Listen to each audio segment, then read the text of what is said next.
Assalamualaikum warahmatullahi wabarakatuh.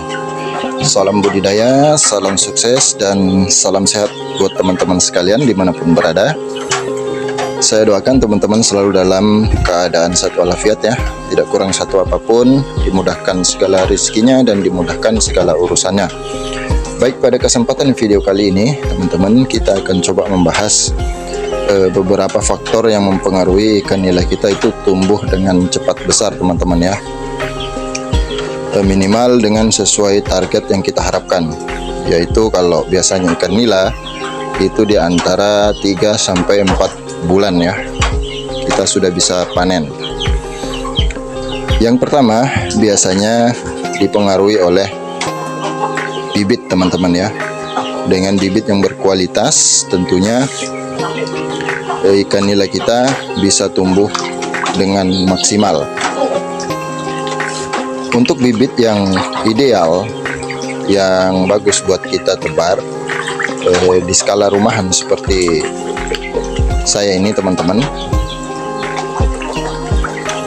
biasanya bibit yang bagus itu kita dapatkan dari hasil pemijahan yang indukan yang berkualitas teman-teman ya, tentunya dengan bobot dan umur yang sudah ideal ya untuk indukan teman-teman.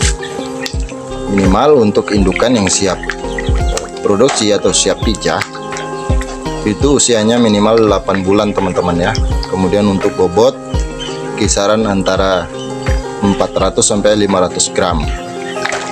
Untuk bobot 250 itu sebenarnya bisa gitu teman-teman ya, bisa kita pijahkan, namun nanti hasilnya akan kurang maksimal ya, atau kurang bagus teman-teman ya. Itu pertumbuhan bibitnya pasti akan acak-acakan ya, ada yang besar ada yang kecil. Jadi untuk idealnya ya di umur 8 bulan ikan nila itu sudah bisa kita jadikan indukan. Untuk yang 250 gram bobot itu sendiri teman-teman, bisa kita pijahkan mulai dari berat 250 ya, kita mulai memijahkan. Tujuannya agar kita membiasakan indukan itu untuk mulai memijah teman-teman. Namun untuk anakannya itu tidak bisa kita besarkan teman-teman, itu pasti jelek ya, karena pertumbuhannya pasti tidak akan maksimal. Nah, seiring berjalannya waktu nanti karena sudah terbiasa untuk memijah, jadi anakannya itu semakin hari semakin bagus ya untuk hasilnya teman-teman.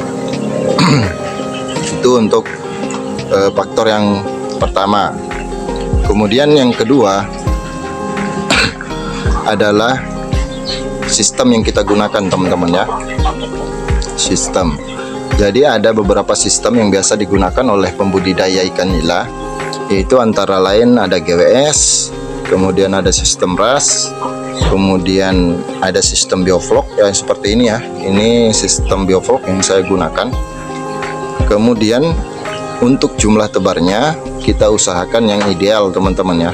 Untuk sistem bioflok sendiri seperti yang saya gunakan ini, saya terapkan di bawah standar jumlah ideal ya teman-teman ya. Jadi untuk sistem bioflok seperti ini 100 ekor per meter kubiknya.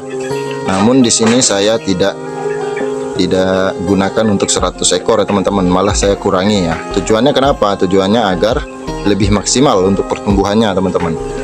Dan ketika nanti terjadi mati lampu dan lain sebagainya karena kita menggunakan mesin aerator seperti ini, jadi itu tetap aman teman-teman ya, tetap aman. Ikan nila di dalam kolam kita tidak akan kekurangan oksigen karena jumlah tebarnya di bawah standar atau di bawah tebar ideal.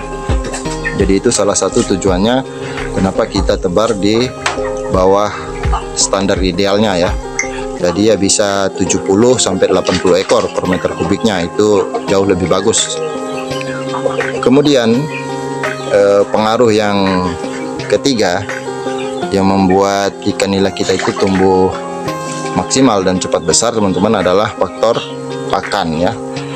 Ini penting ya teman-teman. Untuk faktor pakan seperti ini, teman-teman bisa menggunakan pakan pelet apung yang berprotein tinggi ya. Seperti yang saya gunakan di sini, ini pelet Hypropit 781 Men 2 ya teman-teman. Ini adalah pakan ikan lele. Saya gunakan juga buat ikan nila agar pertumbuhannya juga lebih maksimal teman-teman. Untuk ikan nila itu sendiri, protein yang dibutuhkan itu 25% ya teman-teman, 25% ke atas.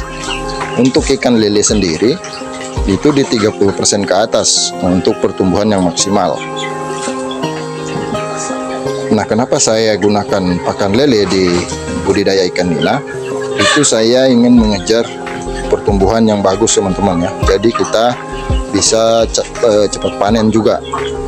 Karena dengan penggunaan protein yang tinggi, tentunya ikan itu akan tumbuh maksimal dan cepat untuk besarnya teman-teman. Selain dari kedua faktor yang saya sebutkan di awal tadi, yaitu bibit, kemudian sistem dan air sebagainya, ditambah lagi dengan pakan yang berkualitas dan berprotein tinggi, tentunya itu akan mendorong pertumbuhan ikan nila kita lebih cepat besar teman-teman. Seperti itu ya. Nah, untuk perawatan budidaya ikan nila kita, teman-teman kalau menggunakan sistem di luar sistem bioflok seperti ini, itu teman-teman biasakan untuk perawatan rutin ya, untuk perawatan air. Minimal pergantian air seminggu sekali ya. Seminggu sekali buang air kotoran di bawah, kemudian diisi dengan air yang baru. Setengah saja teman-teman ya, setengah dari volume air kolam. Itu kalau tidak menggunakan sistem bioflok seperti ini. Kalau sistem bioflok seperti ini sampai panen tidak pernah saya ganti teman-teman. Termasuk ikan lele yang ada di situ. Itu kan sudah panen kemarin di 48 hari. Air yang saya gunakan di awal tebar itu saya masukkan lagi teman-teman ya. Saya masukkan lagi, saya gunakan lagi, dan itulah hasilnya, contohnya. Sampai sekarang belum pernah ganti air. Jadi untuk sistem bioflok sendiri seperti ini, itu sangat irit air teman-teman ya, sangat irit air. Kemudian simpel lah, kalau menurut saya itu simpel ya. Kita tidak usah repot-repot untuk menyiapkan air yang banyak. Berbeda halnya dengan sistem GWS dan lain sebagainya. Itu kita membutuhkan air yang banyak untuk melakukan pergantian air dan perawatan air dan sebagainya. Namun kalau menggunakan sistem bioflok seperti ini, kita membutuhkan aerator ya, membutuhkan aerator untuk menyuplai oksigen dan untuk membentuk bakteri teman-teman. Karena di sistem bioflok ini kita menggunakan bakteri untuk mengurai kotoran-kotoran ikan yang ada di kolam. Jadi air itu tidak bau teman-teman ya. Ini tidak bau teman-teman, biarpun bentuknya seperti ini ya, kelihatan keruh seperti ini, tapi inilah hasil dari bakteri-bakteri yang kita masukkan di dalam kolam teman-teman. Berarti ini bagus ya. Jadi bakterinya itu bekerja dengan maksimal, dan baunya pun tidak ada teman-teman ya. Ini saya cium, nggak akan ada baunya teman-teman kalau sistem bioflok seperti ini. Jadi aman ya, aman, dan menurut saya sangat bagus lah untuk sistem bioflok ini untuk kita gunakan di budidaya ikan di rumah kita teman-teman.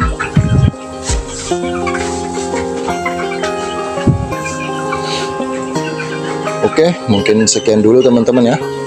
Mungkin itu dulu yang bisa saya sampaikan, beberapa cara atau pengaruh yang membuat ikan nila kita itu cepat besar teman-teman ya. Jika ada teman-teman pertanyaan, silahkan tulis di kolom komentar saja teman-teman ya. Insya Allah nanti akan saya jawab. Sampai ketemu di video selanjutnya. Terima kasih sudah menonton, semoga bermanfaat. Saya akhiri, saya pamit undur diri. Assalamualaikum warahmatullahi wabarakatuh.